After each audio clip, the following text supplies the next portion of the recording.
ay rated SPG. Striktong patnubay at gabay ng magulang ang kailangan. Maaaring may masiselang tema, lengguwahe, karahasan, sexual, horror o droga na hindi angkop sa mga...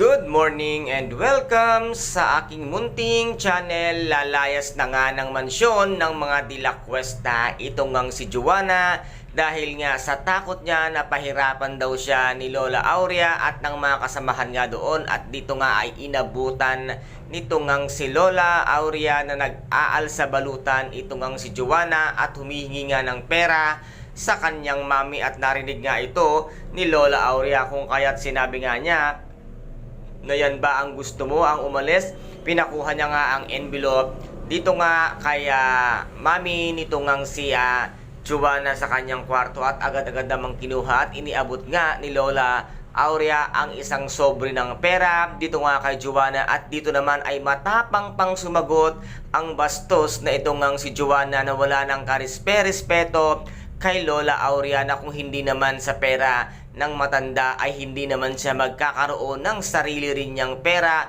Umaasa ka lang naman sa pera ni Lola Aurea. Ang kapal pa ng mukha mo para sabihin sa kanya na kahit na itakwil siya at sana ay hindi na lang siya ang naging lola mo, pero ano ang gagawin mo? Ikaw naman ang hahabol-habol sa yaman ni Lola Aurea na hindi naman karapat-dapat na para sa'yo dahil isa kang masamang apo.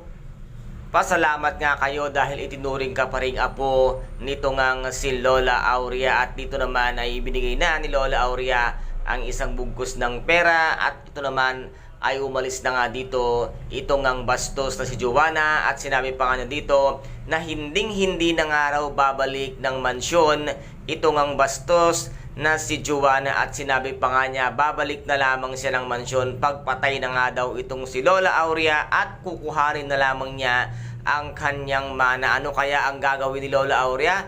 Tuluyan kayang bigyan ng mana itong si Joanna at si Johan, or tuluyan lang putulin ni Lola Aurea ang kanilang karapatan sa lahat ng yaman ni Lola Aurea? Kaya guys, ito po ang ating aabangan dito nga sa Shining Inheritance. Kung nagustuhan po ninyo ang aking videos for today, paki-subscribe na lamang po ng aking channel, paki-like and share para maging update kayo sa lahat ng gagawin kong videos. Maraming salamat po. Ingat, God bless, and bye-bye!